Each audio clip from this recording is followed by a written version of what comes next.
नमस्कार दर्शकों, आप देख रहे हैं जन धमाका न्यूज। मैं आपका संवाददाता आर के रोशन किशनगंज बिहार से। आज हमारी मौजूदगी ठाकुरगंज प्रखंड कार्यालय परिसर में है, जहां सरकार के द्वारा रोजगार मेला का आयोजन किया गया है। चलिए मिलते हैं यहाँ पर जो रोजगार मेला में आए हुए बेरोजगार हैं, उनसे मिलकर बातें करते हैं। क्या है मामला? जी आपका स्वागत है जन धमाका न्यूज में। आज आप रोजगार मेला में अप्लाई करने आए, क्या कैसा लगा? बहुत अच्छा लगा। हम भांजा को लेके आए हैं। और आप अप्लाई नहीं कर रहे हैं, आपके भांजा अप्लाई कर नहीं रहे हैं। तो मैं कहना चाहूँगा, जैसे सरकार तो सबको नौकरी नहीं दे सकते हैं, क्योंकि जनसंख्या जैसे बढ़ रहा है, भारत में पॉपुलेशन बढ़ रहा है जी। तो इसमें अब जो ये हस्तक्षेप किया है प्राइवेट कंपनी, ठीक है, और इसमें कुछ शुल्क रखा गया है, तो बेरोजगार लोग शुल्क जो है कैसे देंगे? उसके बाद पैसे नहीं होगा तो ये भी गलत बात है। शुल्क ना लिया जाए सरकार से। शुल्क कितना का लोगों लग से रहा है? 250 रुपये ले रहा है। 250 रुपया और क्या बोल कर ले रहा है कि ये जो सिर्फ रजिस्ट्रेशन फीस है, ये रजिस्ट्रेशन फीस बोलकर 250 ले रहे हैं और 7,000 रुपया ट्रेनिंग खर्च। 7,000 रुपये ट्रेनिंग खर्च। ले रहे हैं। हाँ, तो मैं भांजा को लेके आया। हैदराबाद में ट्रेनिंग है इसका। क्या ऐसा नहीं लगता कि गरीब आदमी शुल्क कहाँ से लाएगा? शुल्क कैसे लाएंगे? वो रहा कि हैदराबाद जाके उसका जो खर्चा है कैसे व्यय कर पाएंगे, क्योंकि उनका रहना खाना पीना गरीब आदमी के लिए बहुत मुश्किल बात है। तो ये मतलब ऐसा होगा कि एकदम नामुमकिन है। और ये जो है एक शादीशुदा मैरिड आदमी के लिए नामुमकिन के बराबर है। 7,000 रुपया प्लस 1 मंथ ट्रेनिंग, ये मतलब नामुमकिन के बराबर है शादीशुदा इंसान के लिए। क्या लगता है इसमें अप्लाई करना चाहिए? मेरे अंदाज से शादीशुदा लोगों को तो नहीं करना चाहिए। और जो अनमैरिड हैं, जिनकी शादी नहीं हुई है, उनके परिवार गरीब हैं, वो पैसे कहाँ से लाएंगे? जो गरीब है उनको तो मुश्किल है। तो बेरोजगार तो वही लोग होते हैं ना जो गरीब होते हैं। हाँ, और ये मुश्किल है, इसमें अप्लाई करना मुश्किल है, वो भी हैदराबाद जाके। तो क्या ये सरकार की नीति सही है? सरकार की नीति सही है, मगर नीति को लागू करना गलत है। अगर सरकार इसमें शुल्क वो गलत। हाँ, शुल्क यदि माफ कर दिया जाए तो नीति सही है सरकार। क्या नाम हुआ आपका? शंकर पासवान। जिस तरह आप देख रहे थे कि शंकर पासवान जी से बात हुई, उन्होंने कहा कि जो शुल्क लिया जा रहा है वो सही नहीं है।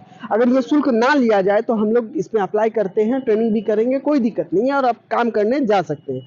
जिस तरह, आपका नाम क्या? मेरा नाम विक्की सिंह है। जिस तरह विक्की जी बता रहे थे कि मैं अपने भांजे को लेकर आया, ये शुल्क जो लिया जा रहा है वो देने में असमर्थ हूँ, तो इस तरह शुल्क लेना सही नहीं है। क्या है ये तो सामने वाले की बात है। जी बोलिए।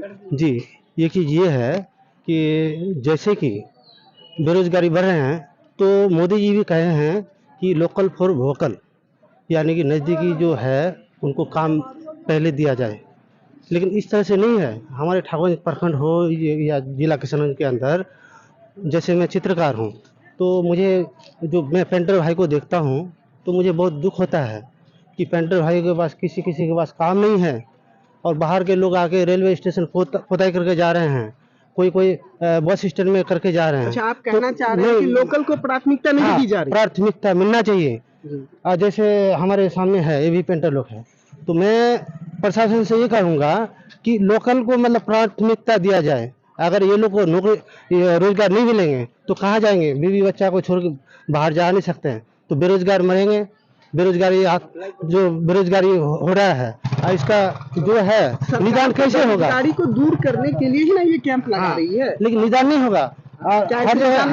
हर कोई नौकरी नहीं कर सकता है, तो किसी को जो है, कोई कला के क्षेत्र में, कोई मान लीजिए कोई पेंटर काम कर रहे हैं, कोई पुट्टी का तरह का काम कर रहा है, कोई खेती इसका कर रहा है, जो बच्चे उसको भी रोजगार दिया जाए। जो बच्चे पढ़ रहे हैं, जो बच्चियां पढ़ रही है, क्या उनके लिए ये जॉब नहीं है? हाँ, उनके लिए भी जॉब है, उनके लिए भी है। तो इसमें तो अगर ये सक्षम है तो सक्षम होगा, कठिनाई को पार करके जाएगा। जा रहा है तो ये सही रहेगा? ये मेरे अंदाज से तो सही नहीं है, मेरे लिए सही नहीं है। आप लोग अप्लाई करके आए हैं, चलिए कुछ बच्चे भी हैं जिन्होंने अप्लाई किया, उनसे भी बात करके। अभी पूरा सुने ही नहीं, पूरा अभी नहीं जान रहे कि क्या है नियम इनका। लेट से आए थे। क्या नाम हुआ आपका? कृष्णा सैनी। कृष्णा सैनी, आप अभी तक अंदर नहीं गए हैं? गए थे अंदर। क्या बोले? वो सुने नहीं, लेट से गए थे इसलिए हम। वो आपका नहीं लिए? नहीं। अच्छा, जिस तरह कुछ बच्चे लेट से आए तो उनका वहाँ नहीं लिया गया। चलिए और भी बच्चों से मिलते हैं, क्या कहते हैं। आपका मेरा नाम अभिषेक कुमार। क्या आप इस रोजगार मेला में अप्लाई करने आए थे? जी अप्लाई करने आए थे। उसमें क्या आपको बोला गया वहाँ? उसमें बोला गया कि बताया गया था उसमें बताया गया कि रजिस्ट्रेशन के लिए 250 लगेगा, फिर वहाँ प्रशिक्षण के लिए एक महीना का होता है, उसमें 7,000 मांगा गया। तो क्या आप जो 7,000 देने में सक्षम हैं? जी नहीं, 7,000 देने में सक्षम नहीं है। और वो जो 250 का शुल्क है रजिस्ट्रेशन का, वो तो किसी तरह दे देते हैं, बेरोजगार है, रोजगार पाने के लिए। तो क्या लगता है सरकार जो ऐसी रोजगार मेला लगा रही है हर प्रखंड में, तो क्या सही है? रोजगार देना सरकार के लिए सही है, लेकिन इस तरह से तो नहीं। इस तरह से नहीं। बहुत बहुत धन्यवाद। आपसे मिलते हैं। आप, क्या नाम हुआ आपका? संदीप कुमार। क्या आप अप्लाई किए? नहीं अप्लाई तो नहीं किए। क्यों नहीं किया अप्लाई? काहे कि वहाँ तो दे देंगे पैसा, मगर वहाँ पर पैसा देने में सक्षम नहीं, जहाँ पर जाएंगे। अच्छा ठीक है, जहाँ आप प्रशिक्षण के लिए जाएंगे 7,000 का शुल्क लगेगा, वो आप देने में असक्षम है। जी जी। आप गरीब परिवार से आते हैं? जी सर। क्या करते हैं पापा आपके? यही भैंस चराते हैं। भैंस चराते हैं। जिस तरह आप देखें यहाँ जितने भी बच्चे आए हैं और जो सभी गरीब घर से ही हैं, इस तरह से अगर 250 का शुल्क ये लोग कह रहे हैं कि हम दे सकते हैं रजिस्ट्रेशन के लिए, लेकिन जो प्रशिक्षण में 7,000 का शुल्क लग रहा है वो हम देने में असक्षम है। सरकार को इस बारे में सोचना चाहिए कि इस तरह का शुल्क लेना उचित है या नहीं, ये तो सरकार सोचेगी, लेकिन देखना यह है क्या बेरोजगार को रोजगार मिल पाएगा, सरकार अपने दावे पर सक्षम हो पाएगी। इसी तरह हम ग्राउंड जीरो से आपको रिपोर्ट करता रहूंगा। मैं आपका अनुज, संवाददाता आर के रोशन, किशनगंज, बिहार से। प्रखंड कार्यालय परिसर में रोजगार मेला लगा है, इस पर आप क्या कह रहे हैं? सबसे पहली बात तो आपका बहुत बहुत शुक्रिया, हम आपको आज बोलने का मौका मिला आपके आगे में। देखिए, सरकार का अच्छी पहल है, सरकार का मंशा है अच्छा हो, और अच्छी बात है, स्वागत करते हैं सरकार का इस तरह का अगर जो पहल करता है। लेकिन ये सब जो है इसमें किंतु लगा हुआ है ये कि इसमें जो है सरकार तो बहुत कुछ लाती है, सरकार का बहुत मंशा है देने का, लेकिन ये सब कागज पत्रों में रह जाता है, मेला में रह जाता है, जमीन में कुछ कार्य काम नहीं उतर पाती है। यानी आप कहना चाहते हैं सिर्फ दिखावा है रोजगार मेला का? नहीं है, दिखावा सरकार मतलब नीचे आने के बाद जो है ये सब कुछ काम अभी तक समझ में नहीं आता। अभी वो पता चला था कि मनरेगा का कि लोगों को मेट में जोड़ने की काम कर रहा था, उन लोग को 2-4 दिन का ट्रेनिंग ले लिया गया, क्या किया गया नहीं किया गया उसके बारे में आओ कोई कागज पत्र में कोई मतलब आगे चल के कोई पहल नहीं हो पाती है।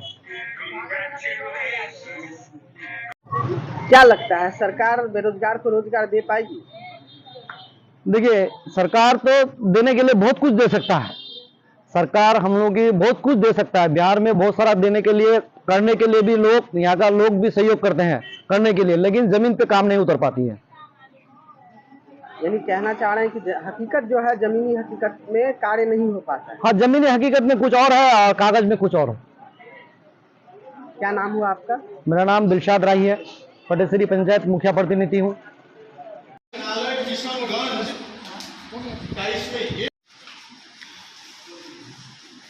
किशनगंज जिला के सभी प्रखंड कार्यालय में या कार्यालय पर कोई पढ़ाई छोड़कर आया